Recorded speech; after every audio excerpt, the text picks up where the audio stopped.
Hello, friends and viewers, and welcome to Get a Cat, Get a Horse. The gosh darn best nerd culture podcast around. Yes, indeedy. I'm Will. And I'm Amani. And today is episode 20, comic book adaptations to the big screen. You stumbled at the start there. You I was finished gonna strong. Films, but then I lost it and brought it back around. Yeah, you today, did. It was good. We are doing a new recording technique for all of you friends who watch us on YouTube. You should be able to hear that and see that we are much more in sync in theory. We are doing a private live stream workaround to try to record ourselves so that you can see both of our pretty faces at the same time, but then it will give you some dynamic action and show who's talking a little bit better. So hopefully this is a good solution for video recording. So far, I like it if it works. Yeah, I like it too. That way you don't have to edit all that stuff together. Yes, as well. In theory. Lovely. And if you are on the audio version, then we'll see what happens. I have slight concerns about the volume fluctuations / what's actually going to be going on with the recordings, but hopefully it all turns out peachy keen. So, Amani, you ready to do this thing? Give a little talk? Always ready to talk about comic book movies. Excellent. Previously on Get a Cat, Get a Horse, we had discussed comic book television adaptations, and then we took a break to do Suicide Squad, and now we're back with the vengeance. So I don't feel a lot of vengeance, but sure. A lot of vengeance. Round 2. The horsening, the cattening. This is actually weird being able to talk so quickly without a delay in it. I feel like no, I'm feeling weird too. Feeling weird. We got to get a little. We're growing. We're changing together. It'll be great. It's the group thing. It is. All right. So I wanted to start the conversation off just with a state of the comic book movie address, or not really an address so much as a state of the comic book movie conversation. Okay. Because I feel like we are now pretty knee deep in comic book movies being the de facto summer blockbusters, large movies of any time of the year, basically. And they have become so ubiquitous in just pop culture and cinema culture and nerd culture. It's taken over. But that has actually happened in our lifetime. You and I sort of grew up with this, it didn't really start until I guess the modern comic book boom could be maybe traced to the Spider-Man movies, the Tobey Maguire ones, or perhaps the first X-Men. Where do you sort of remember? Because I remember pretty clearly being I think Spider-Man came out in 2001. And I remember seeing that and having it be a pretty big deal that it was a good comic book movie. At the time, I remember going with my family and one of our friends, and it was actually sort of an event. It was a big deal when it came out. Do you remember when you first got interested in comic book movies, or when it became part of your life? I mean, I think I'm gonna have to argue that Iron Man was the advent of. Yeah, I think that's a fair. Yeah, if we're talking about the oversaturated market that we're living in right now, because I think previous to that you had the Nolan movies, you had a few X-Men movies, and you obviously had the Spider-Man movies. 2002 was the first Spider-Man. Yeah, wasn't Fantastic Four was in there somewhere along the way, but they were largely forgotten, left behind. But I think the dawn of the modern MCU was for me the landmark of sort of this time that we live in now, right? Post comic book movies. I don't know what you want to call it. We need a clever name. We're gonna brainstorm, guys. Help us out. Comment below. Whatever. Right. I would argue then, because even though those movies were financially successful and in a large part, I think fairly good and enjoyable, to me they were still these they were just disparate properties. Yeah, they didn't have a through line to them. Exactly. And also I think in terms of you couldn't bank money on, every year you're going to get 3 Marvel movies, every year you're going to get 3 DC movies, they sort of came at you you know, as the studio's pleased. So that's what I would say. So 2008, Iron Man, the first one, Jon Favreau. Was it that still a good movie? Still holds up in my opinion. Yeah. So I think it is good. I mean, I think I remember Iron Man coming out in 2008. I remember seeing it with my friend. Yeah, I mean, it would have been like probably the summer after high school. For me, like getting the Blu-ray or whatever and really kind of sinking my teeth into that. I don't think I saw Iron Man in the theaters. I probably would have seen it on Blu-ray first.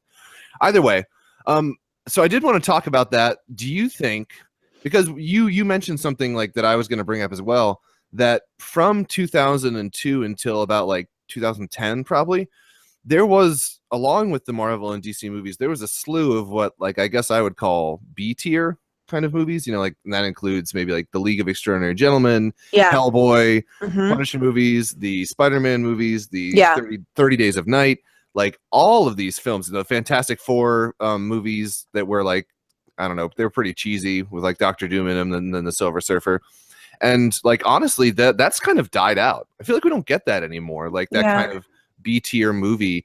And now we're on this path of like two juggernauts whose release schedule, you know, for the next 6 years. Do you think we're oh my god that, like, what do you think like I was saying, sort of the state of the industry, like where do you think we're kind of moving towards, and do you find it to be like satisfying, or do you miss the kind of time where we could get like little throwaway comic book movies and just have fun with them and not have them necessarily tie in?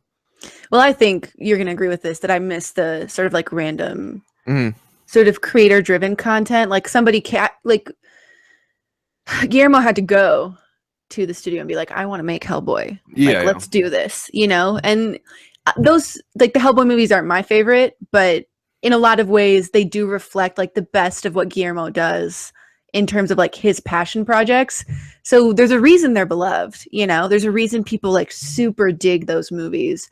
And they sort of like when people who are maybe more serious about comics, who are maybe more serious about film, not in like a superior way, but in an investment kind of a way, like people who really care, those movies come into the conversation a lot more. Whereas if you talk to maybe my mom or my dad, who I go to see a lot of movies with, if you ask them what comic book movies, like if you ask them to make a list, it's going to be all like MCU stuff with a little bit of DCU from the last, like, since 2008, like they're not going to be engaged with those juggernaut comic book films in the way that maybe the comic community will. And I'm nostalgic for that. And I'm sure you are too. Like, it seems sort of like an obvious answer. But what I will say is that there are benefits to tighter produced comic movies. Like, I think that there are, in terms of like, how do I put this without making it seem simplistic? Maybe it is simplistic. The idea that like having a larger universe where the characters interact is just a lot of fun, you know, and can have like a really positive payoff. I think we saw that in Civil War, like that was a movie worth waiting for, I thought, in terms of all the setup that they have going into it. Yeah, I mean, it's sort of, it feels to me like that they are basically doing they've mimicked the comic book like physical release style, and we've talked about it before, kind of the idea that you have this shared universe and you have these individual like issues, i.e. films, and then you come together for your annual every like year or two, or your crossover event, whatever it is, which is like Avengers and Avengers 2 and Avengers 3 and Captain America. Civil War was sort of like that as well.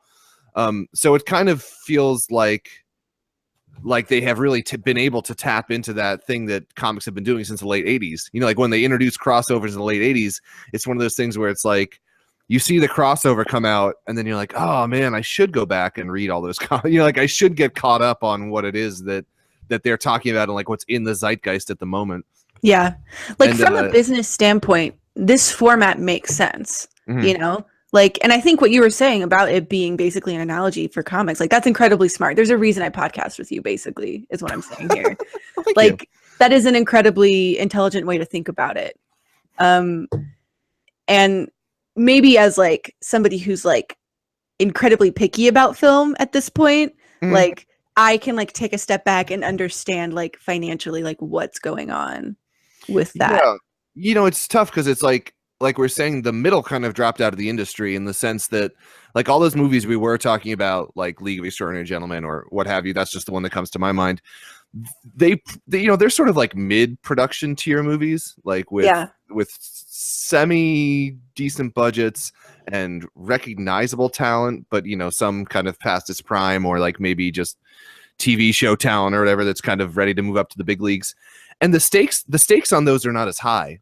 And that's sort of one thing that I think is really unfortunate about having only these large movies now, is that the stakes on them are so high that it feels like the companies take so much more, like vested interest in them. And I think that was a problem with both, Batman vs Superman and with Suicide Squad we were talking about before.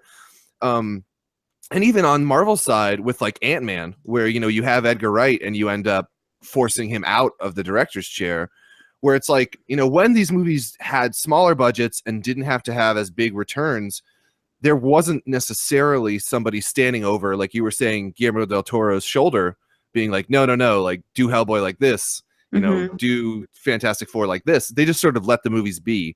Yeah. And now you're at this point where it's like the studios, if they sink $200 million into something, it needs to make returns. Yeah. And it's tough because like I think the last really big bomb was probably John Carter, which isn't like really based on comic books, but a lot of people, I would argue, kind of like know him from comic books or from pulp novels or stuff like that. And like, I think when that happened, they were like, whoa, like we need to like really be on our game with making sure our investments pay back. And so I just feel like sometimes there's too many cooks in these bigger studio franchises and it gets a little dicey. I don't know. I agree with you. I do miss the kind of ability for a director to just go out and make a superhero movie and not have to feel like it is working with, as a cog in a larger gear. Yeah. Another thing that I think is interesting about that situation is it's largely created by the studios, right?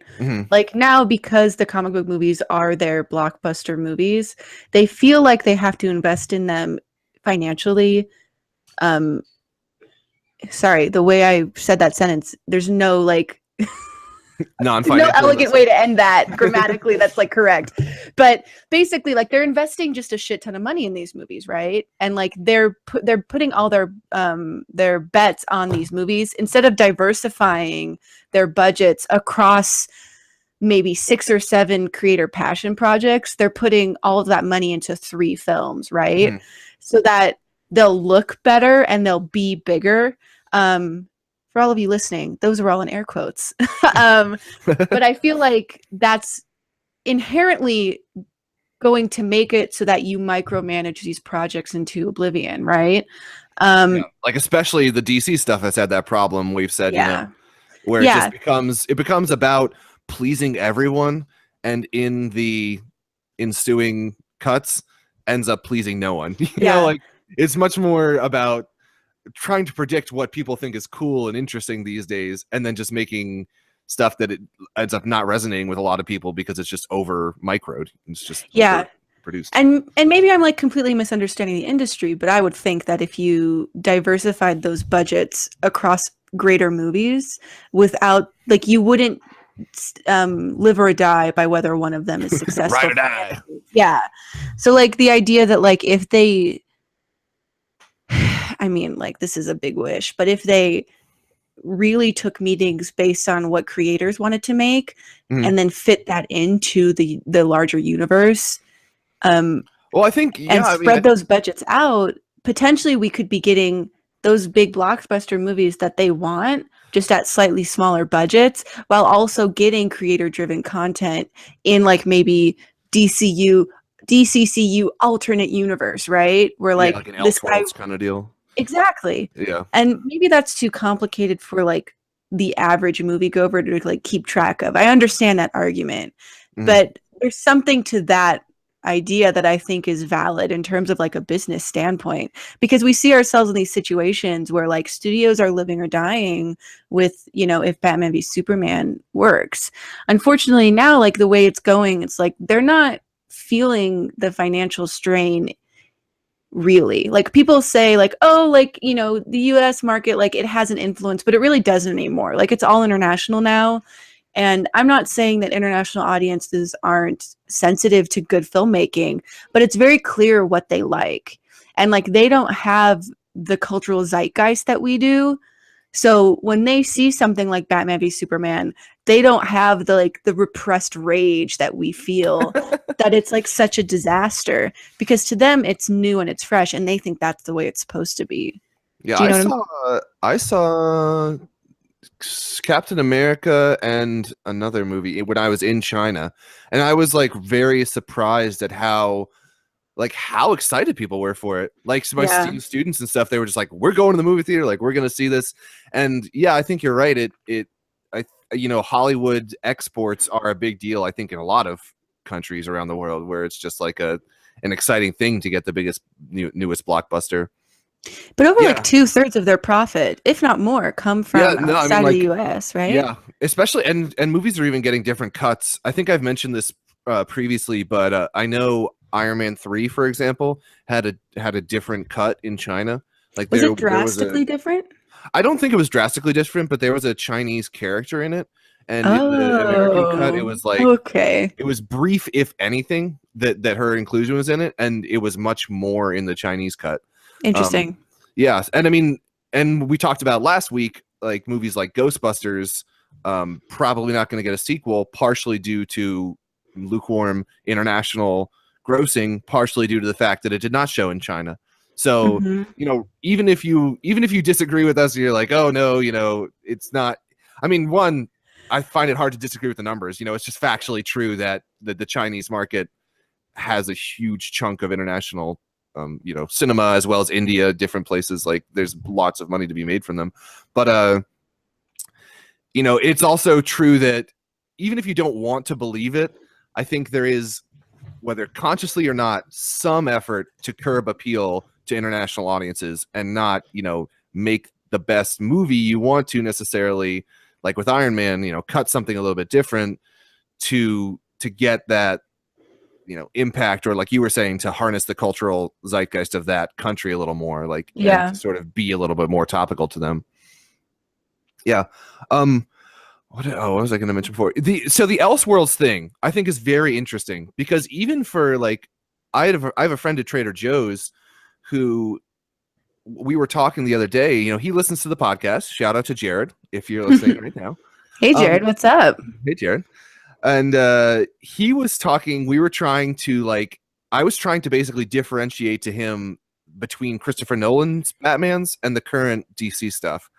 And you know, I think he is somebody who like sees the movies and considers himself to be like a fan of the Nolan Batman movies. Yeah. But when I was explaining to him, I was just, you know, throwing stuff off like, oh yeah, he's not the Batman in this universe anymore. And he was like, well, what does that mean? You know, like, what does that actually mean? Like, do these movies still exist? And I was like, oh no, Heath Ledger's not the Joker in that universe anymore. And he's like, what universe? So I do think you're right. Like it becomes, you know, apologies, Jared. I'm not trying to, you know, blow up your scene here. I'm sure you understand movies quite well. But I think you're right. Like, does seeing that idea of like Elseworld stuff and kind of having a director, you know, the Nolan Batman movies or whatever, like having them exist but separate from the DC universe, like, is that even appealing to people, or is it just too much to like market and care about? Like, if you have, for example, if you had two versions of the Joker running around, if they made a movie next year that had a different Joker besides Jared Leto, and then kept using Jared Leto for Batman vs Superman, like, do you think people would care? Do you think it matters? Well, I think like if you had like 6 Jokers running around, you know, if like everybody wanted to do a Batman movie, yeah, like that's a problem. Like that would obviously not work, because I think the key to an Elseworlds universe would be to make sure they're second tier characters and each one is separate from each other. So, and maybe there's some kind of nomer that you put in front of it, like a Elseworld DC something, you know, it could even be like Elseworld. What's like a second tier DC character? Elseworld Captain Fantastic or whatever his name is, Mr. Fantastic. I don't know. He's in the MCU. No, he's in the DCU, isn't he? You're talking about Shazam, Captain Marvel? Sure. Elseworld Shazam. That's a great example. Good job.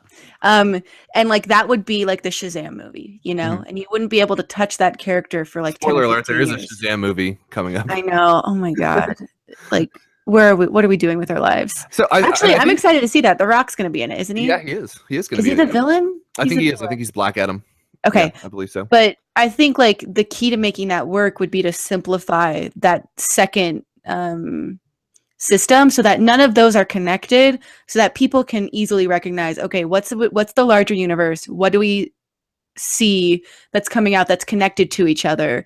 And then these are just sporadic one-time one-shots that creators get to do on their own, right? Yeah. Marvel obviously like we're not like I'm not in like maybe the position to argue that's like a good business model. No, yeah. But as like a consumer I'm just saying, film, in theory, concept wise, like that is a conversation I would want them to be having at this point, you know, because like I feel like it is so obvious that their projects are becoming too big for them to handle. Yeah, too bloated. It just dies in its own weight.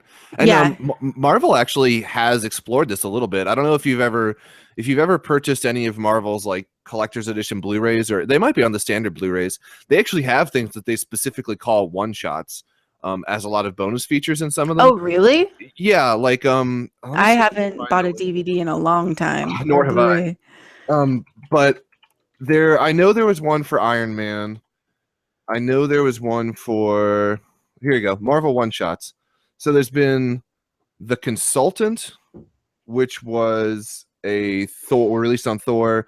There was A Funny Thing Happened on the Way to Thor's Hammer, which was released on Captain America. There was an Item 47 short released on The Avengers. There was an Agent Carter short released in Iron Man 3. And then All Hail the King, which was released with Thor: The Dark World. Probably the one that is best known as All Hail the King, because that's the one that it kind of deals with the Mandarin, the Trevor Slattery character from Iron Man 3, and it's sort of like a follow-up spin-off from Iron Man 3.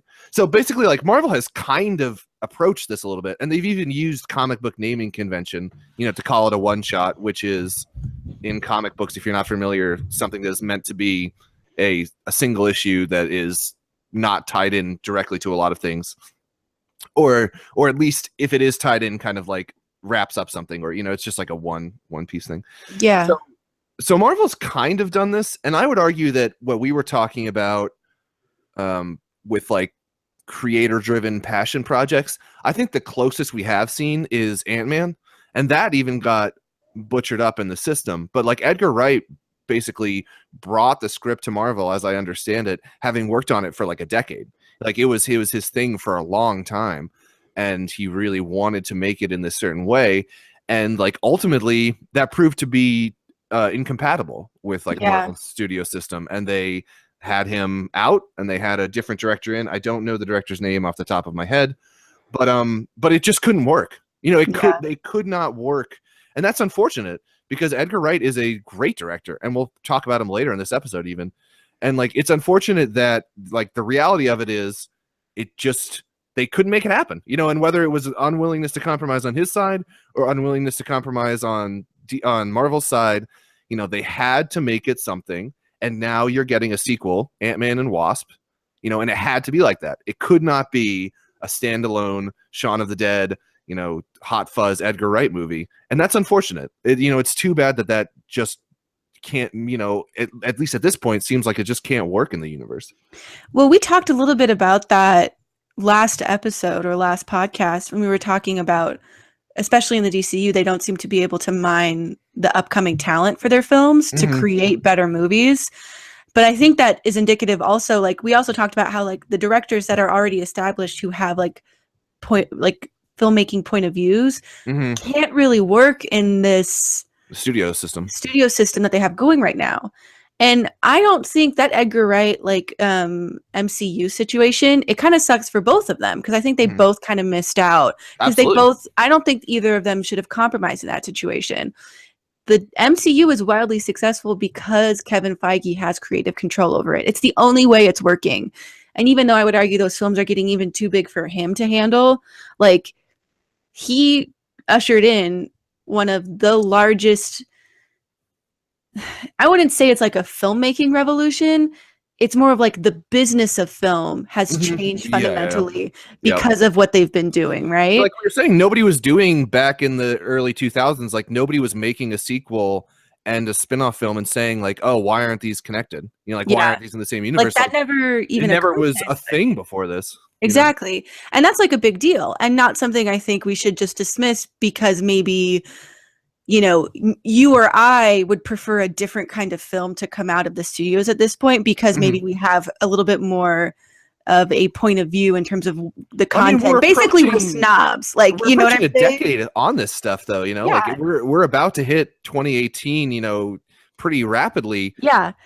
And I wanted to argue that this is like an impressive thing, you know, it is. And whether or not I'm liking all of these movies, like I can respect the fact that they're doing what they need to do as a company to evolve, you know? Yeah. But like, I wish there was a vehicle for the Edgar Wrights of the world to get in on this content, right? Because like, there's this whole conversation about like studios being unable to make movies that aren't based on content that's already in existence. Yeah. And I would argue, I've always been of the mind that you can build off of content to make even better content. And there's something about having a foundation that inspires you, you know, that makes it easier to get to a higher level of creation. Maybe that's like me because I like this kind of stuff. And like, that doesn't mean I don't want to see any like things that come directly from somebody that are new and fresh. But I like the idea of seeing an Edgar Wright Ant-Man is basically what I'm saying. And there's no vehicle for that right now. Like there's no way for him to do that. And I think they're missing out on, frankly, Edgar Wright dollar signs, in my opinion. No, I agree. And it's like, and it is like something we were talking about last time where, you know, Zack Snyder is somebody which, like I would say, and I think you would probably agree with me, who lacks an individual vision that's of substantive, you know, value to a lot of people, but he is able to be, you know, told what to do. So shady. So by the way, let's just address this. I got a lot of shit for our Suicide Squad video. Oh, you did? Yeah. Is it in the comments? I haven't seen the comments. Comments about how like people were like, oh, I can't understand how people are so negative on this. And I was like, we spent an hour and a half explaining why we were so negative on it. Like, I'm sorry, I did the best I could. So I thought that was funny. But anyway, we have to be nicer to Zack Snyder from now on, is what I've learned. Do we?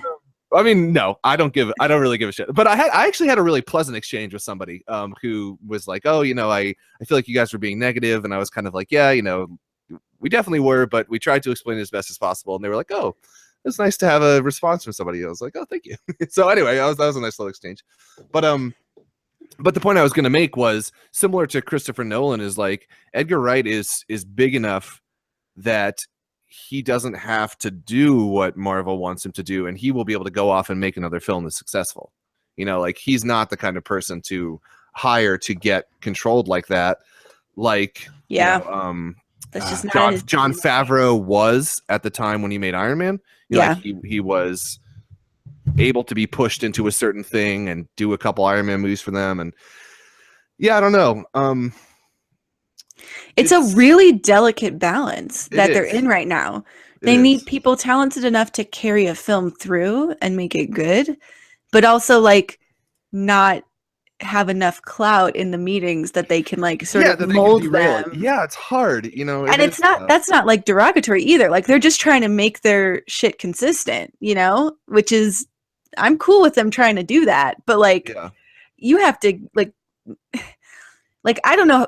I guess my next question is like, how long are the Russo brothers going to be able to stick around? Yeah, how long until they have something that's a little too off-brand for what Marvel is? Yeah, I know that's the thing is like it really is that delicate balance of like you can have people between like a certain, you know, success level, but once they get too big, it's like it sort of becomes a little incompatible. Then they want to make their movies. Yeah, they want to make their movies, and you which doesn't really fit. Yeah, which doesn't really fit what they're doing. Maybe though, there's something like you could argue that like maybe what the Russo brothers do fits perfectly into the Marvel mold. Like maybe that's why they've been so successful and they like doing that. Obviously, like those movies aren't. I think what you could argue is that because if I'm getting them correct, they did the Jump Street movies and a Lego movie, right? So that's kind of their thing almost is like properties and then as a springboard and then going somewhere a little bit more fresh with them. But I could definitely see like if they don't have 10 years of this in them, they're going to need to take breaks and to do other things, which it seems like they have been. So that's good. Yeah, it'll be interesting. I'm curious to see. I am curious to see as well. I mean, so now we're coming up on 10 years of it. My next question would be do you think we will have another 10 years of it? Do you think we'll have another? You think it'll keep going? The quality of those 10 years, I think, is up for debate. I think they're still trying to they're still trying to walk a little bit. I definitely think we have 10 more years of Marvel. But I think they're going to need to change their business model if they want there to be 10 more years after that.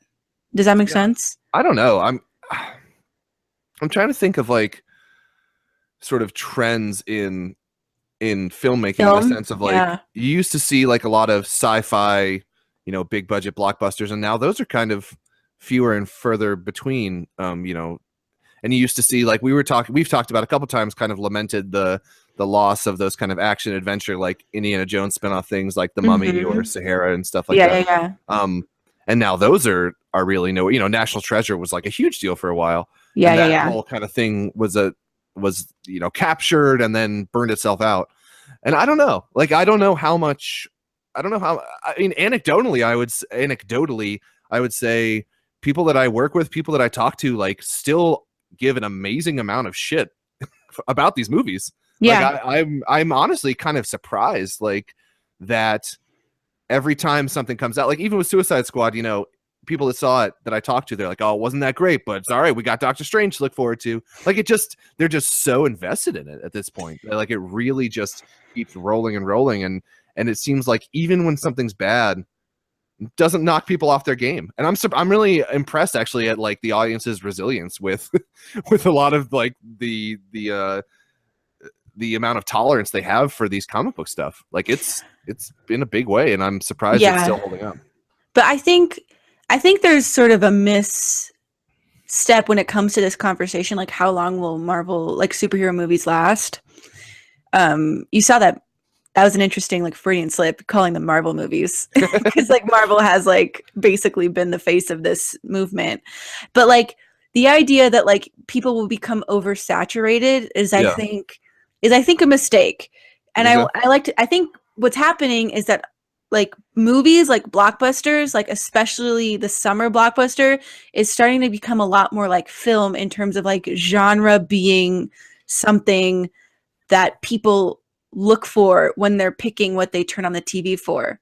Does that make sense? So like there's this whole genre of TV that's like procedural cop drama, right? Okay. Yeah. And like everybody has their whole little spin on it, like the Law and Order type stuff, the NCIS type stuff. Oh yeah, there's like, so many. I don't think anybody who's in the US. Exactly. And there's nobody's like, oh, like people are going to become oversaturated by it. Like there will always be a large niche of that on TV, at least for the next 10 years, because it's been on for at least 15, like I don't see an end to that. And it's not because people are like, and people, you could argue that market is oversaturated, but there's something about that genre that has like, that has enough of an entertainment level matched with a low enough level of engagement. Does that make sense? Yeah. That people can like just turn on the TV and just enjoy a couple episodes. Yeah. And like there's enough of those casual viewers to sustain that market and make it worth having like 18 or 20 of those shows on different networks at any given time, like on any given season of TV, right? Does that make sense, that argument? I think the biggest difference I would see is that I don't feel like their TV is as what am I trying to say? I feel like there's more room in the TV space. Like I feel like to some extent this rise of the superhero movie has been at the exclusion of a lot of other genres, whereas like CSI can exist alongside a ton of other stuff in the TV realm. It's like I do think you're right. Like, and Suicide Squad, I think, points to that, is like like we were saying, like the level of engagement is at a low enough level, you know, like I totally agree with your analogy, like matched with a viewer like entertainment level, that Suicide Squad will make its money back regardless of how people ultimately feel about it. Like, it just hits that, you know, those movies have kind of hit a sweet spot of just like guaranteed returns because of the inherent interest in them. But I do wonder if, like, you know, unlike CSI, like you can just change the channel and find something else. Like, it's a little bit harder to change the channel on big, you know, movies and find other blockbusters that are of, you know, big quality these days. Like, it seems like the superhero / comic adaptation has really like driven a wedge and pushed out a lot of other genres. But no, you're absolutely right. Like, I don't think anybody's mad that they're still making CSI stuff, because it's like nobody feels like they're making it at the expense of something else, of other things that they enjoy, right?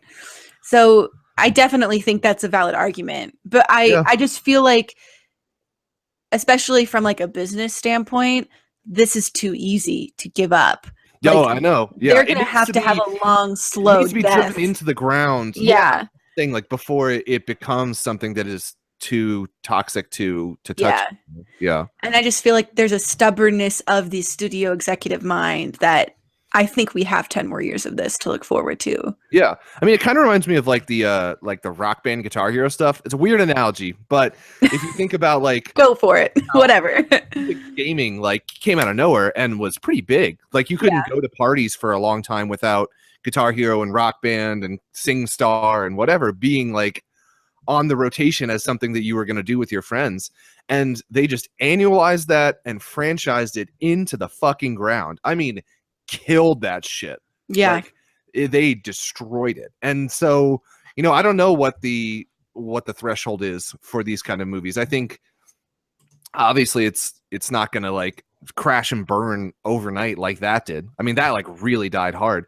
But at the same time, like, it kind of has a parallel where it was like when you were going to a store and seeing Rock Band, you know, Green Day Rock Band, Van Halen Rock Band, Guitar Hero Metallica, 80s Guitar Hero, Country Guitar Hero, like, it just became too much and people lost interest. And so I don't know, like, if it has the sustainability beyond that. I hope so, because I enjoy, you know, the superheroes and comic book things in general, like adaptations. And we're just about to move into our favorites of those. But I still like, I just wonder how much do studios need to be hurt to step away from that franchising and that annualization? Like, what's it going to take? Can I jump off of that? Absolutely. Point I wanted to make, which is that we're in a little bit, we're going to talk about, like, if somebody was to come up to us and say, comic book movies based on comics, what do you like? Tell me. Yeah. Like, what is your list? We each have 5. And if I'm right, like, none of the 5 are from either of us are from that Iron Man period on. Like, for me, mine, for my list, 1 almost made the list. Like, was this close to making the list. I'm holding up like fingers. Damn, this is complicated. Now that we can see each other, the theater of the mind is broken. Yeah. But my point is like, at least for people like us who care enough to make a list about this stuff, yeah. Like, none of our favorites that we're engaged with come from this like Iron Man on period of time, this MCU period of time. And that's indicative of the quality of the movie that we're getting. Yeah. I'm not going to argue that they're utter trash, that they're unenjoyable. I love Iron Man. I love Civil War. I love Guardians of the Galaxy. I love Winter Soldier. Like, those are movies, if somebody wanted to watch, 7.5 and up, you know, if you were to do on a 10 scale, like, they're all good. Like, they're all good movies. But we're not getting like that. That's not consistent, you know, and B, like, we're not getting 10 out of 10s, which would be nice. Exactly. Like, if I had my druthers, like, I would rather have a 10 out of 10, right? I would love that. So yeah, I think that's a fair point to make, you know, like, in terms of the industry. And maybe I'm wrong. I guess I'll see you in 10 years, Will. I guess, yeah. Somebody owes somebody some money or like a beer or something. I don't know. But that is funny. Yeah. But 10 years from now. 10 years from now, we'll come back to it. Yeah, and we'd love to hear what you guys think in the comments. Like, do you think this is a sustainable venture, or do you feel like yourself or your friends are burned out on this, or you know, how much gas does this truck have before we come to a screeching halt. And basically, and how pretentious do you think we are? Is the question. Answer in the comments below. Yeah, and that is a perfect.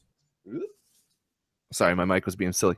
That is a perfect transition point, though, into what you just alluded to, which is Amani and I made a couple little lists. We love lists. We love lists. I love lists. Really love lists in a big way. But let's be serious. Lists are great. Seriously. God, my microphone is screwing up. So silly. I love that. My microphone's being silly. It is. Well, I have some moments on the podcast, I think. The mic stand that I have, which was borrowed by Brent Krasinski, good friend of the show. Go check out his music. You're such a boss. You're such a boss. We miss you. But despite your bossness, your microphone has a little bit of a slippery screw in the levatory wonkiness. I know. I'm sorry, Brent.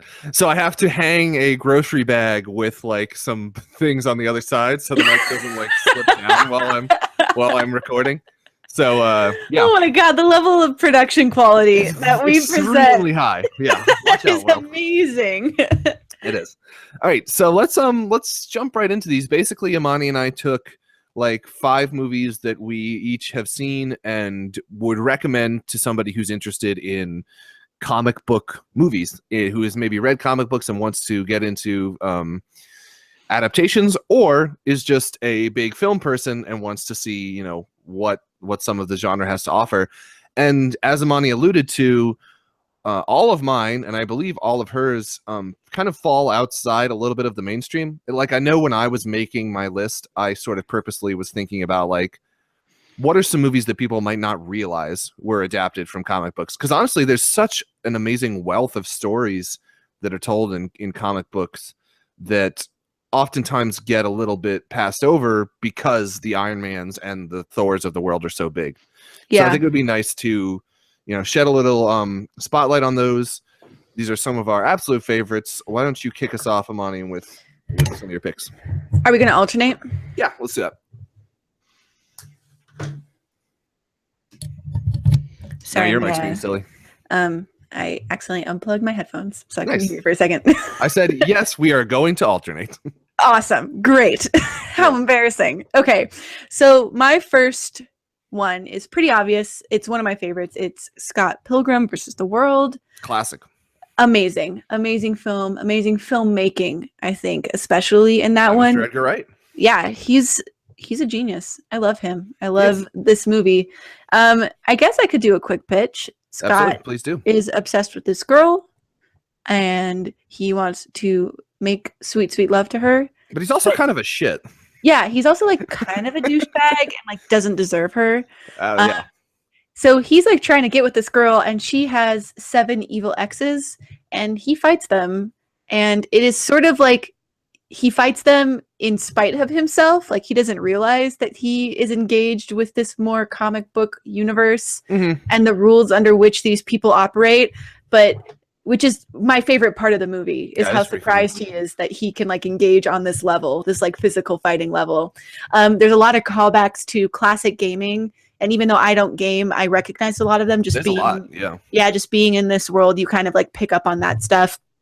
Visually, there's a lot of like references to traditional comic books. There's a lot of like kapows and like psychedelic colors. The effects are an incredibly genius level mixing of like modern like filmmaking in terms of CG mixed with classic game and film references, which is kind of what Edgar Wright is known for visually, to be like one of the more subtle but also obvious. I mean, he's like I think he's honestly the best, if not the best, then very close to the best visual storyteller in film. Like, yeah, I mean, I would agree with that. So smart with the way that I mean, everything I've ever seen from him, he has, and it's really good comic timing. Like, exactly, his ability to execute comedy through visual like puns and through so strong, and it's sadly missing from like a lot of comedy film today. Yeah. Like, just keeping that torch alive, like, totally agree. And there's something kind of like nostalgic about that kind of comedic filmmaking. Yeah.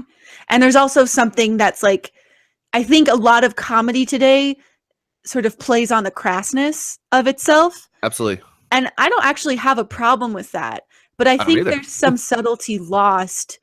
and some levels of nuance lost when you lose that filmmaking aspect of like making comedic movies, right? Yeah, you know, Judd Apatow ushered in an era of, you know, bro guys sitting around making dick jokes, which is funny. I think it is funny. I like those kind of movies, but I think you're right. There is definitely something lost with just the technique of comedy filmmaking that he does, that Edgar Wright does. And I feel like what's also like incredibly amazing about that is like Edgar Wright is one of the best filmmakers working today, but you don't go and see Scott Pilgrim versus the World and you leave like with a heavy heart because he has something crazy to say about like humanity, right? Like his whole like, I feel like his whole like stance on people is that people are like flawed, but like ultimately like that's what makes them interesting and also like relatable and fun too, you know? Like he's not here to like he's here to help you have a good time. Like the world is a fun place to live in within Edgar Wright's brain. Oh yeah, yeah. You know what I'm saying? Which I find in a filmmaker of his quality very, very refreshing. So I know most of you have seen like this movie. And like I know most of you have seen most of the movies on both of our lists, but I definitely think you should like introduce Scott Pilgrim versus the World to as many people as humanly possible. I do. I think it's like a good friends and kind of party movie. Like, yeah. I watched it with people who have no interest in comics or no interest in the source material. And like, actually, to a lot of people I've watched it for, they sort of see it as more of a video game movie. Like you were saying, it's very referential to that, and it sort of feels like a fun romp through that. You know, it's kind of got like bits of Street Fighter and like with the way that they fight each other and like bits of Mario references and stuff. Like there's a lot of shit going on in that movie. Yeah. And it's also totally viewable by anybody. Anybody could like this. Utterly gorgeous film. Like incredibly beautiful. Amazing. Okay. Well, I actually on to you. I have not read the Scott Pilgrim comics. Oh, me neither. I have not. Yeah. So, I'm embarrassed. Don't tell anybody. Like don't put this right on the internet. Don't put this in front of the internet. But yeah. I need to. I've heard they're awesome. I also have heard that they are awesome, but Brian Lee O'Malley is good. I've read Seconds, and it's amazing. So I'm sure Scott is great too. Nice, cool, excellent. What's your first one, Will?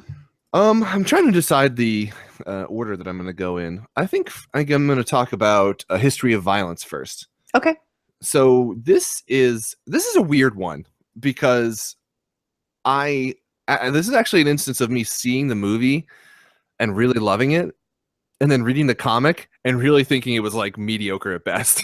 Like, oh wow! It was a very, very different thing. History of Violence is. Have you seen it? Do you know? No, actually, I haven't. It wasn't even actually on my radar until I started looking this stuff up. So. Okay. Yeah, it's a 2005 movie. And it was directed by David Cronenberg, who is a director that I really, really love. Most famous for his much more like body horror oriented, like super creepy stuff. He did The Fly, Dead Ringers, Scanners, sort of like throughout the 70s and 80s. He was very well known for really creepy horror stuff. And he did this movie. It's kind of a companion piece that he did with Eastern Promises. Both of them were directed by Cronenberg, if I'm remembering correctly, and both of them star Viggo Mortensen. Yeah, and they were both done sort of like next to each other. So History of Violence was 2005, Eastern Promises was 2007. And they both, but I think History of Violence even more so, it's a super, super tight, condensed thriller. It's not that long. It's only 96 minutes, so it's only an hour and a half. And I think like it kind of just reminds me of the way people talk about Die Hard as being like the I don't know what you would call it, like the shining example of how to write a tight action movie. Like History of Violence to me is like the shining example of how to just write and direct a completely tight crime thriller. It's really interesting. It's Viggo Mortensen as kind of this small town diner owner, you know, this guy with no anything going on, and these men come into the restaurant to kind of find him, to bring back something, to like try to jog his memory or something like that. And he just murders them, like straight up. He kills the shit out of them. And everybody is kind of like, oh my God, like what's going on? You know, like what's happening? Why is this guy who is nobody able to do this. And then it brings in this larger plot. Ed Harris comes in. There's like these gangsters and mob guys that he is dealing with, and sort of it balances that line between Viggo Mortensen's character is named Tom, trying to like deny that he was ever involved in this stuff, and then the people from his past being like, oh, we know who you really are, kind of stuff. And it's really, really good. It's really tight, sort of twisted, violent, and mysterious. And like I said, I read the comic book after, which is actually more like a graphic novel that was published in 1997. And it was part of, if you've ever seen these, there's like a Vertigo crime line. I don't know if you've ever seen them because they're not that popular, but they're almost like regular digest size books. They're like crime related graphic novels, all produced, put out by Vertigo. Okay. And, I haven't heard of those. Yeah. I mean, this was one of them. There's a couple other ones that are like sort of well known, but mostly they're not that well known. Yeah. And honestly, like I just felt it to be kind of disappointing. I don't know, like the ending, they changed the ending, or they changed the ending for the film, and I think the ending for the graphic novel was not nearly as strong. It's just kind of weird, and like it gets kind of like creepy, but like not in an interesting way. And yeah, I mean, like it says on here, like Viggo Mortensen himself has said it's one of the best movies he's ever been in, if not the best. He says it's the perfect film noir, and I totally agree with that. Like, it's not gonna tackle every issue in the world. It's not going to be the be-all, end-all encompassing greatest movie you've ever seen. But if you want to get back to that kind of like, when film noir was like tight and amazing, kind of like Chinatown or like Maltese Falcon, something like that, obviously it's much darker and more violent than those. Well, maybe not Chinatown. But if you want to get to just like the core of what really good crime, mystery, thriller noir is, I think this is a great movie for you to check out. Like, it's not so much of a time investment. It doesn't require you to know, it's a comic book movie that doesn't require you to know 1,000 characters, and it's just really tight, really strong. Yeah. Absolutely. I will say I like to make lists. Like, I like to do my first impressions list, and then I'll go online and look up lists related to what we're going to talk about and see if I like missed anything. A History of Violence was on like every single one, and I looked at like 10. So it definitely, I was like, when I was making this list, I was like, I obviously need to watch this movie. I mean, and it's one of those ones that is just like, I think most like quote unquote like film nerds or film buffs, if you just saw this movie, I think a lot of people would say like, oh, this is great. And they probably don't even know it was a comic book. Like I didn't know it was a comic book until after I saw it. And I think probably in the mind share of most people, A History of Violence is thought of as being, this film rather than the comic that it was originally adapted from. Cool. Yeah. And fun fact, check it out. Fun fact, this was the last major Hollywood film to be released on VHS. In case you were interested in that. Wow, you bring a whole other level around. We got you covered. This is for all you techies out there. Collect VHSs and stuff. Yeah. Cool. History of Violence, David Cronenberg, Viggo Mortensen, classic thriller, awesome movie. Tight as all get out, and just really good. Yep. Love it. Cool. Cool. All right. So my next one is sort of a nostalgic pick for me. It's The Rocketeer, directed by Joe Johnston. This is a movie that when I was watching it as a kid, didn't realize that it was, sorry, I'm like losing my mind right now, that it was based on a comic book character. Released in 1991. It definitely shows its age. It is pre like CG boom, like mostly I would assume all practical effects, and it was made on a super low budget, $40 million. I guess it was big for 1991, but yeah. I just can't speak right now. It's a fun movie, guys. It's a fun movie. It like harkens back to this like classic like action adventure, like a sort of maybe like heroic what's the word I'm looking for? It kind of reminds me of like, it's like a pulp story, right? Yeah, like a pulpy, like almost like Errol Flynn type adventure. Yeah. There's actually like a call out in the film where there's like an actor who's like the Errol Flynn actor of the day. Oh, really? And it's cool because he's like basically making like a Robin Hood movie in the movie, and then the movie itself is a Robin Hood movie, like, but like a little bit more modern, a little bit more updated. That is crazy. It takes place in like 1938, and it is sort of like that era, right? This guy, he's a pilot. He's going out with this girl. He's trying to be like some kind of trick pilot guy. He doesn't really have much of a vision for his life before things start going down. He ends up finding this rocket pack through some shady means. He's not shady, but the way he gets the pack is kind of shady. And basically there's two groups of people after the pack. There's kind of like the Nazis, and then there's like the US government, and everybody's trying to find this like rocket pack, which will revolutionize warfare in the modern age. To do. Yeah. And is super dangerous technology. And basically this guy gets a helmet, gets a leather jacket, puts on his pack, and starts flying around everywhere, like saving people. And it's a lot of fun. It's a well-made movie. It's sort of like is the perfect movie for people who miss like pre computer graphics film, if that makes sense. Mm. And I think it's worth a watch. It's corny as hell. It's definitely not the tightest film I've ever seen, nor is the script the tightest I've ever seen, but there's a lot of nostalgia there for me. And I think a lot of people will watch it and kind of like be like, wow, like it doesn't need to be that complicated. Like like movies don't need to be that like weighed down with their own meaning and their own stuff. Like we can get back to this fun place that still has that kind of like filmmaking integrity that we're sort of lacking now, Mm.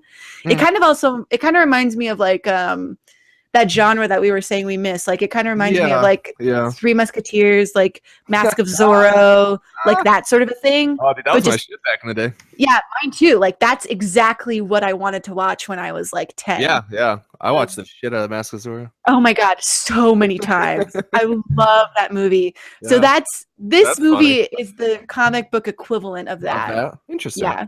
So if that's sort of your deal, definitely go check it out. It's a lot of fun. And are you familiar with the Rocketeer comics at all? I am not. I know it. I don't think the Rocketeer movie is based on the comics so much. It's based on the character, Yeah. Like the way it wasn't created until 1982, which I didn't realize. Oh, wasn't it? I didn't know that. Dave Stevens Dave Stevens is an interesting guy because he also did around the 80s. He did another comic book series. What was it called? That it was like a reboot of Airboy or something like that. What was it called? Either I can't help you. Yeah. Either way, Rocketeer was created in 1982, so pretty recent. It was only 10 years after that the film was made. And here's a little tidbit for you: July 28, 2016, this year, Disney announced plans for a sequel featuring a black female lead after the original. Okay, I'm down for that black female lead. Like, I was not excited until you said that. Does that make me like one of those assholes who like... I sort of wanted to talk about this actually, but we didn't have time. But I did want to get into like the whole, Zendaya, I believe her name has been cast as like what people are assuming is Mary Jane in the new Spider-Man Homecoming. Oh, yeah. And, do you mean Zendaya? What's her name? Zendaya. Okay, I'm sorry. I don't know. I mean, I don't know if that's right. And then, of course, you had Michael B. Jordan as Human Torch in the last Fantastic Four. Oh, you're talking about the false outrage that he was a black man? Okay. I didn't want to get into that, but I didn't think it was like worth, totally sidetracking. Honestly, we were talking about earlier. I think that's a whole other podcast. It is interesting, yeah. So I think we should save that. For the sake of changes versus changes for artistic versus why people are angry. Yeah. Put it in the Google Doc. We need to talk about this. Doc it up, baby. So that's my second pick. Nice. A mighty fine one, if I do say so myself. I agree. Why don't you take us away? What else you got going on? I have, and we were talking about this, full disclosure, before, and we were actually both sort of talking about doing this film, and that is Persepolis, which is a 2007. What is the actual language of this? I think it says it's a French Iranian American film, but I do not know if the actual is it actually done in French. Okay, so it is a French film in its original stylings, and I believe I watched the French version of it. This is based on a woman named, I'm going to totally butcher her name, Marjane Satrapi. Sorry if I messed that up. She is Iranian born and she is French, And she is as it says on her Wikipedia page, graphic novelist, art, cartoonist, illustrator, film director, children's book author. And she is awesome. Persepolis is really, really good. It's an interesting film in the sense that it's probably the closest of any of these that we're going to talk about today to the actual source comic. Like, it actually looks like basically the comic is moving. Like, if you read the graphic novel, it really feels like they took the exact style from that and kind of adapted it into a comic book, or a film rather. And it's really, really interesting. I haven't seen this movie in a while, but I still have to put it on here, even if I'm not going to be able to talk about it as like cogently as I should be able to. It's basically about this woman, you know, it's sort of an autobiography of her growing up in Iran and just all the changes she goes through in her life, and kind of the typical like teenage years and the angst and the getting into like edgier things and all that stuff, but you know, heavy metal music and all that, but with the background and environment of Iran during a time of great stress and social upheaval and change and religious oppression and a lot of different things that people were dealing with. Like I said, I can't exactly talk specifics about it. I'm reading about it right here, and I don't remember the ending of the plot that well, but I know it sort of follows her through college, I believe. Like, it follows her for a long time, all the way through sort of her life. And it's really, really good. I mean, and then it gets into stuff about like her being involved, if I remember, with like sort of rebel forces, for lack of a better term, sort of like dissidents and like bomb makers and stuff, and kind of like I mean, you know, it's obviously an experience and a life that is so drastically different from mine, and I think drastically different from a lot of people that would be watching this film. And I think, you know, it's just all the stronger for it. It's really touching. I think, you know, there's some stuff that's like a little bit I wouldn't call this movie all ages, but I don't think it's like graphic or vulgar for the sake of it. Obviously, it's like tastefully done. It's honest, I think. It's honest. Yeah, it's honest. And everything it shows about sex and, you know, talking about that kind of stuff, especially in a society like an Iranian society where it's kind of oppressed a little bit more. Like, everything that it talks about that really has a heartfelt honestness to it and a feeling of just like the way that people exist and are in real life. And, you know, the barriers that comes across sometimes when the society that you live in like doesn't either serve your needs or you feel as though is, you know, oppressing what you know, are honestly as an individual. I think it's really strong and really powerful. I have recommended it to basically anybody. I mean, I think this is a movie that you could watch. Like, I think you would probably get more out of it if you were kind of like maybe 16, 18 onwards. Like, I think you could watch it if you were a little younger, but it might not resonate as much. And I think especially kind of like, you know, adult people, like if you have a parent or something who's not been into animated films before, or like sort of sees them as like kiddie or childish, absolutely this is one that would change their mind. I mean, it's so well done, and the themes and the ideas are just, like Amani was saying, so true to life and like just flat out honest and accurate. And it's really touching. It's just really great.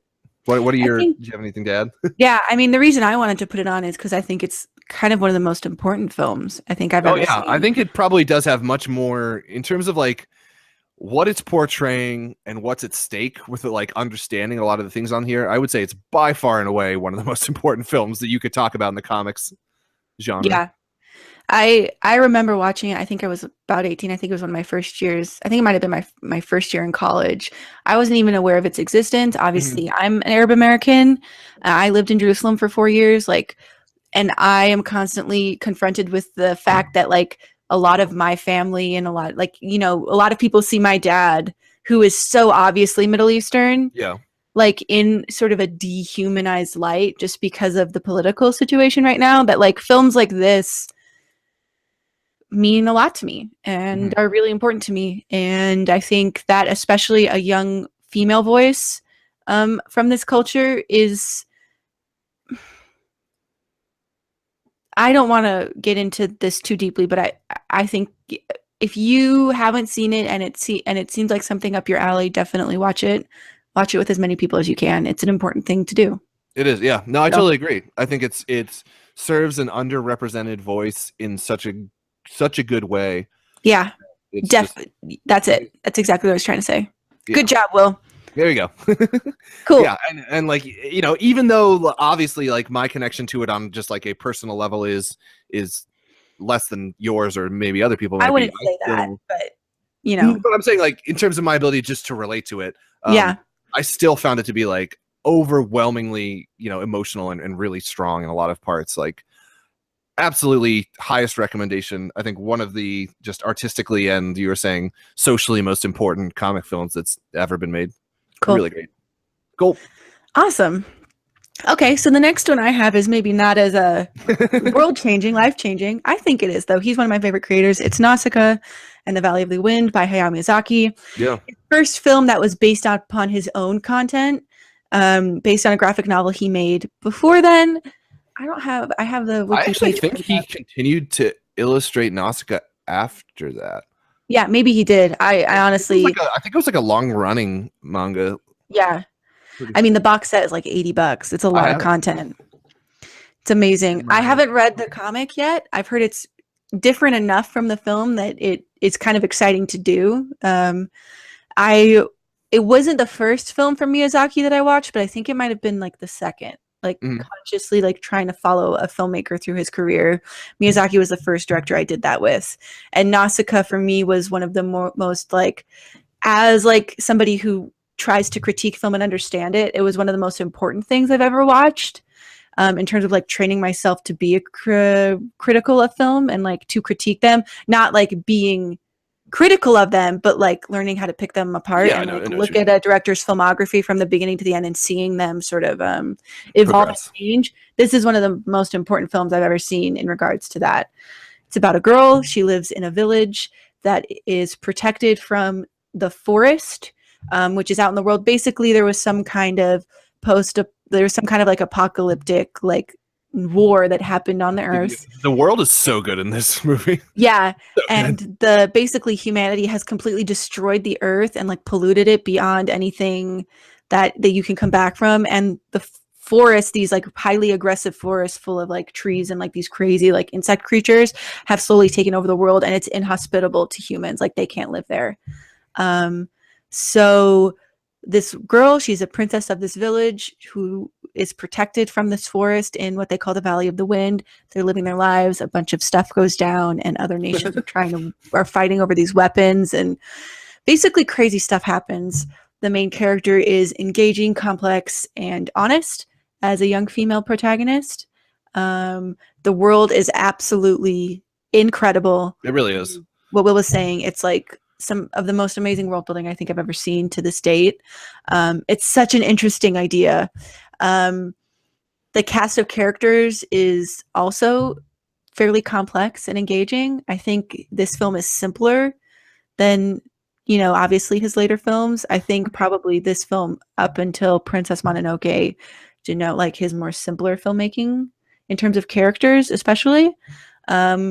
And then you see like his complexity of like understanding humanity sort of like ramp up with each progressive film after that in a way that's fascinating. I love this movie. I think it is absolutely a masterpiece. And I think that it is so incredibly gratifying, or not gratifying. It just feels good to watch Miyazaki from start to finish, to like marathon his movies chronologically. Like, because they start so strong, like you just see, like basically Miyazaki's films are like different aspects of like his personality, like his worldview stays consistent. Like what he thinks about humanity, like his themes stay consistent throughout his entire filmography. But you see him exploring this idea of like environmentalism, exploring this idea of like femininity, and exploring this idea of like, there's no bad guys, there's only people, like throughout his whole filmography. Nausicaa, the Valley of the Wind is an amazing place to start. It is. It's also the first Studio Ghibli movie. Yeah, it is. It's the first Studio Ghibli movie. I think 1984? God bless Studio Ghibli. Yeah. And I mean, I love it. I think mostly for the world stuff, like that you were talking about, and it does what I appreciate so much in, you know, whether it's video game worlds or a comic book or whatever. Like, it builds and shows you this amazing thing without hitting you over the head with it. Like, it totally shows and not tells you a lot of stuff. Yeah, you know, there's so many creepy or otherworldly kind of things going on, and you just kind of like, you're following Nausicaa along as she stumbles through it all, and it comes off, as you were saying, super gratifying to kind of like piece together and sort of understand what was going on with it. It's really good. Yeah, and Miyazaki has always been very resistant to like more modern filmmaking techniques. He likes like traditional animation, but that stuff creeps in and you see it, you know, a little bit. Like, nothing is made in 3D, but like in terms of compositing and editing and color and all that stuff, like the modern world kind of like enters into his filmography, and Nausicaa's wholly traditional, which is awesome to see and to kind of experience. So also, good. Fun fact, Hideki Anno, I got fun facts about all these now. You're such a Hideki nerd. Anno, I am, who is the creator of Neon Genesis Evangelion, got his start animating under Miyazaki, and he animated all of the giant like robot monsters in this movie. Like, there's a specific scene where there's one that's like falling apart, where it's like, you know what I'm talking about, like the teeth are like falling out and everything, and it's kind of like, and he does the animation on that. It's really good animation. I mean, you can see why he was like, you know, what he was, and he actually ended up voicing the lead character in The Wind Rises, the final Miyazaki movie. He did. He was the voice of that.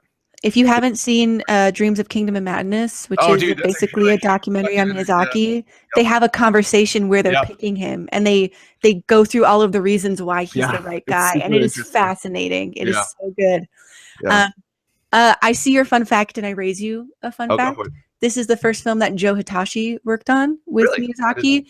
Joe Hitachi is an amazing composer. He does basically all of the scores for all of the Ghibli films. So Takahata's films as well. Under I didn't know Ghibli that. banner. I don't know if he did all of Takahata's films, but he's done a lot of them too. So Joe Hitachi is one of my favorite composers. The scores for Miyazaki's films and Ghibli films in general are absolutely impeccable. And this was his start. And he has an amazing point of view as well that like complements Miyazaki so well. And they basically became a team, a filmmaking team since this point. It's like pretty astonishing that you can go back to like Miyazaki's first movie is Lupin the Third, The Castle of Cagliostro, and I love that movie. Like, it's astonishing that you can go back to the beginning and it's so good, consistently strong. Good. It's never about the quality; it's about the maturity of his films.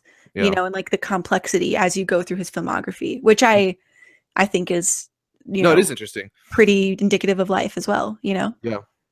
Anyway, cool. Nausicaa. Cool. Nausicaa. Love it. Yeah, can't recommend that one enough. Next, I'm going to do a series that is near and dear to my heart. I love this series of films. This is the Lone Wolf and Cub films. Lone Wolf and Cub is an amazing manga series from, I believe, like the late 60s, early 70s. From, oh God, I'm totally forgetting it. Kazuo Koike and Goseki Kojima. Goseki Kojima is the artist. And Koike, I'm sorry if I'm saying that wrong, is the writer. They also worked on Shogun Assassin and Path of the Assassin and Shogun. I don't remember. Either way, their comics work together in manga is like legendary. So good. I mean, the art is stunning on these. It's all black and white brush strokes, and the action and stuff is just amazing. And so in the 1970s, there were 6 films made, 6 Lone Wolf and Cub films made. Not only were there 6 films made, there were 3 made in 1972 alone, which is amazing. There were 6 of these movies, and they only came out between 1972 and 1974, which is absolutely crazy. Absurd. Yeah. And they have that sort of feeling of like flying by the seat of your pants, total absolute craziness, like real over the top samurai violence, but done, you know, in the style of the time. So with practical effects and fake body parts and blood sprays and like all the stuff that I love about that time period of 70s, you know, classic samurai filmmaking. And it's really interesting because these movies all starred Tomisabaru Wakayama, who is a Japanese actor known mostly for playing this as well as a couple other samurai roles. And it's basically a story of this man named Ogami Ito and his son named Daigoro, which if you watch the movies, that's like, I would say 70% of the dialogue is him just looking out at things and being like, Daigoro, Daigoro, just talking to his son. But it's basically about this man and his young son, and they get like framed wrongly, and his wife is murdered, and he was a shogun assassinate and now, or a shogun executioner, and now he is on the run, assassin for hire, sword for hire in the Japanese countryside, and he pushes Daigoro, his son, around in a baby carriage, and the baby carriage has all kinds of weapons and crazy shit built into it. So like everybody attacks him, and he'll be pushing his little baby carriage, and he'll press a button, and like knives will pop out of the wheels, and like a spear will like spring out of the handle, and he'll just murder everybody, and then he'll just like put them back in the baby cart and just walk on down the road. It's so crazy and so great. The movies are there's Sword of Vengeance, Baby Cart at the River Styx, Baby Cart to Hades, Baby Cart in Peril, Baby Cart in the Land of Demons, and then White Heaven in Hell. And they are all nuts. And I don't think any of them are more than like 90 minutes. They're probably like 80 minutes to 100 minutes or so. They are so crazy, so over the top, but like done in kind of like a, I'm not going to say spaghetti Western, but it kind of has the feel of that, like 70s kind of like epic swords. It does remind me of spaghetti Western, some of like the cheesier spaghetti Westerns, but done in Japan. It was released there's a cut of it that was called Shogun Assassin that was released in the US in 1980, which has like dubbed films. It's kind of it's like an English dubbed film with a couple different pieces from a couple of the different movies. But Criterion, if you are familiar with Criterion Collection, if you're a film person, Criterion just announced that they are releasing in November a 6-film box set collecting the full Lone Wolf and Cub series, as well as the Shogun Assassin 1980s English cut. So it's going to be a definitive edition of this coming out in November. If you're not down with Criterion prices, because they are a little much, there's also a non-Criterion Blu-ray that was floating around that was of pretty decent quality. That's how I watched them originally. And I believe, at least last I checked, Amazon had a price incorrectness on this. And so they were selling it for $40 when it had a list price of $100. So for the Criterion. Oh, wow. Yeah. So if you're interested in Lone Wolf and Cub right now, they switched it. They moved it up to $100. So guess not. But yeah, it's going to be released in 2016. Later this year. I have it pre-ordered for $40, which is amazing. Show off. Because I am a total Amazon like leech. But yeah, fun fact about this movie: these movies were produced by Shintaro Katsu, who was the brother of the lead actor Tomisabaru Wakayama, and is known as being the star of the Zatoichi films. So if you've ever seen any of those, Zatoichi is probably the most famous samurai series. It's a 26 film series. It's Japan's longest running series of films. And that is like a really big famous one. And so the star of Zatoichi was brothers with the star of this. And they sort of had like a little samurai film empire going on in the 70s. And if you're into any of that stuff, that kind of 70s, excess and cheesiness in your movies and your samurai stuff, this is totally for you.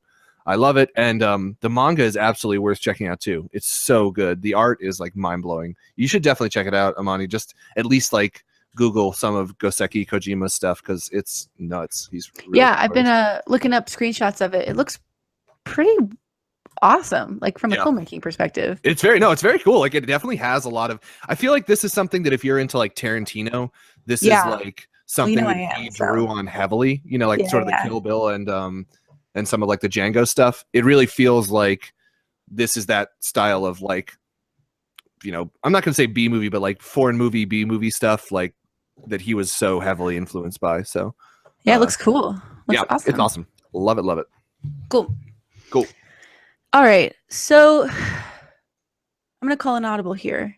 Yeah, we've been recording for a while. Yeah, I have 2 more things on our list, but why don't we? I have some stuff that like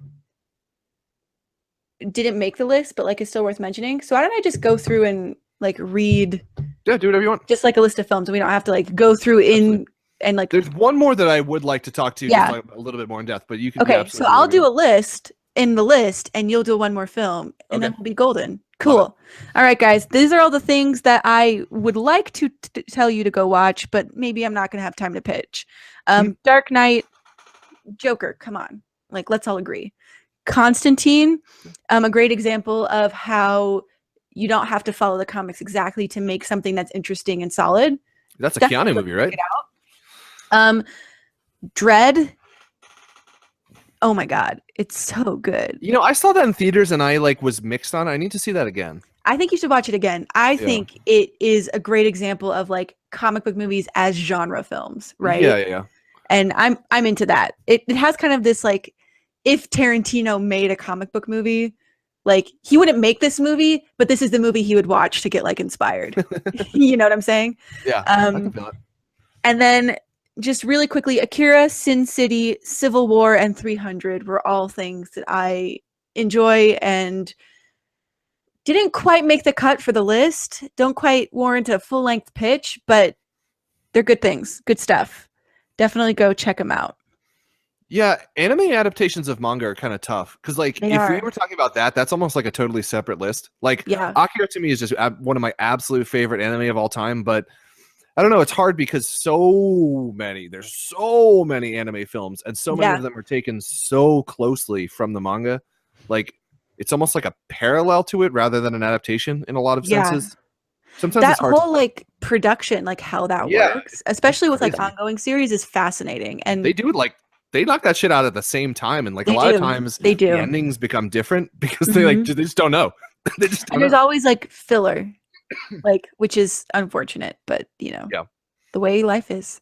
Okay, what's the last thing on your list? My last one, I'm just going to touch on this briefly, is Blue is the Warmest Color. Have you seen this one? Yeah, I have seen it. I didn't know it was based on a comic, but I have seen it. It's another one of those that is, I think, similar to History of Violence, in the sense that in the mind share of most people, Blue is the Warmest Color is probably going to be a film forever. And, you know, even amongst people who kind of go back and read the comic book, it's different. There's a lot more about like drug addiction, and she actually, like, one of the characters actually like dies in the end in the comic. It's it's hard for me to know because, once again, I saw the movie first and then I read the synopsis of the comic and I was like, okay, I don't care for that. I don't need to go down that hole, you know. But I'm not sure what you thought about this movie, but I thought this was a just, in every respect of the word, just gorgeous movie. Like, truly a beautiful, beautiful film. It's long. It's long as shit. It's like 3 hours almost exactly. And it's intense. I mean, we're talking like full on sex scenes of, you know, any type that you can think of. Like, there, you know, it's very adult in that.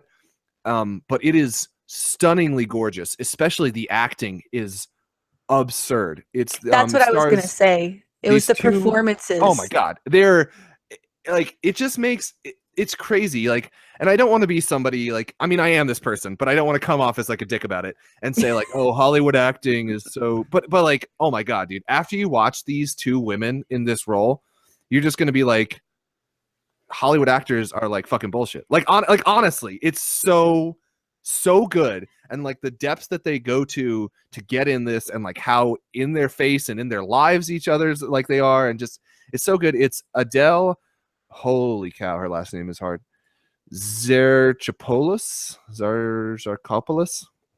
as well as Léa Seydoux, who was actually a Bond girl, I think, after this. But they are incredible together. It's basically about a coming of age and kind of like sexuality discovery story of one of the characters as she kind of figures out that she is a lesbian or at least bisexual. It kind of her sexuality evolves as the movie progresses, and it's just all about like the really intense relationship that she has with this other French woman. And there's a lot of stuff about like artistic muse and kind of separating like I don't know, it's hard to explain all of it. There's a lot of really heavy stuff going on, but it's also just like incredibly watchable.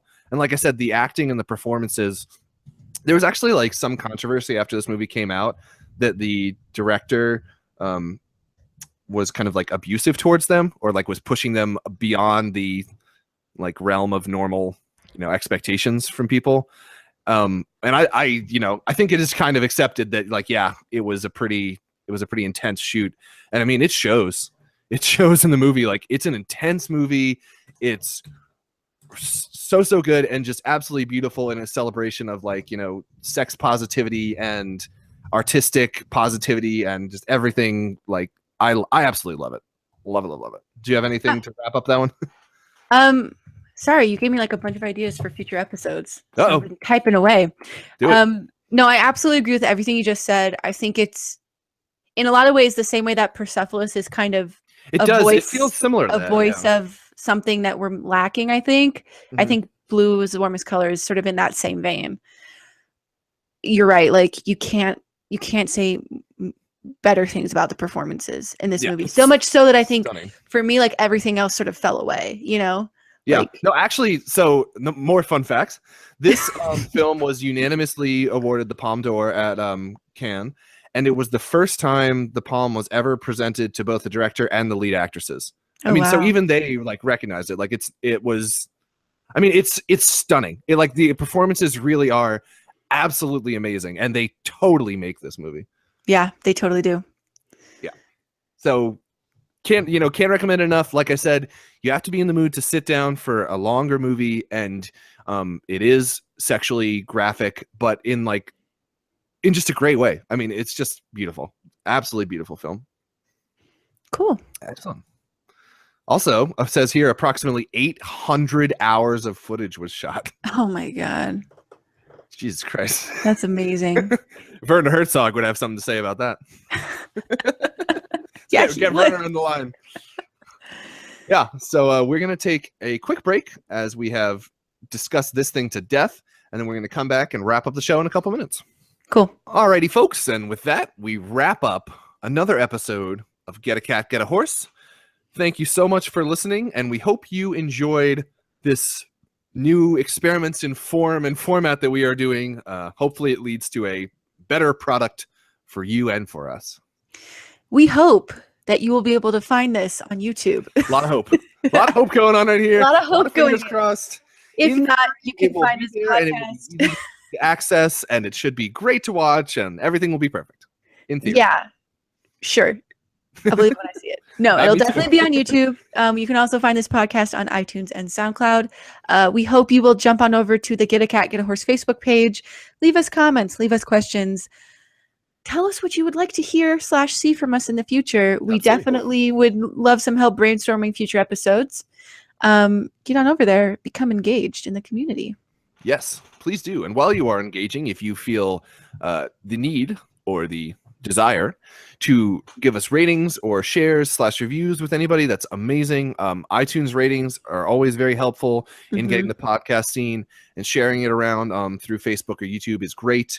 The Facebook or the YouTube engagement rather is really, really great. I love hopping in there and hearing people give comments about it. So keep on doing that. Get it out there to the world as much as you can. We sincerely appreciate it. We surely do.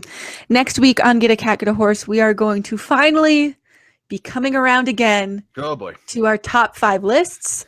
A while ago, I don't remember what podcast it was, but probably it's definitely on there. I'm saying we said we were going to do this again like 4 weeks ago. Yeah. This is the Redux. It is the Redux. Previously on Get a Cat, Get a Horse, we each listed our top 5 things, our favorite things in the world in terms of content, movies, books, music, whatever it was. Yep. And we have finally or will finish consuming each other's lists and getting back to each other with our feedback on those things. That will be next week. Yeah, it should be It's good. finally here, guys. It has finally come about. Wait is over. You can find me on Nerd Ventures, the YouTube channel, where you can also find this podcast posted in its video format.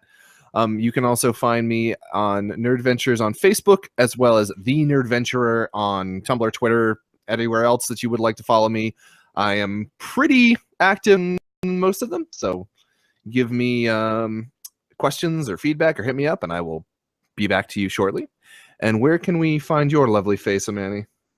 You can find me under the Nomer Nerd How on YouTube, Tumblr, and Twitter. All right, guys, get a cat.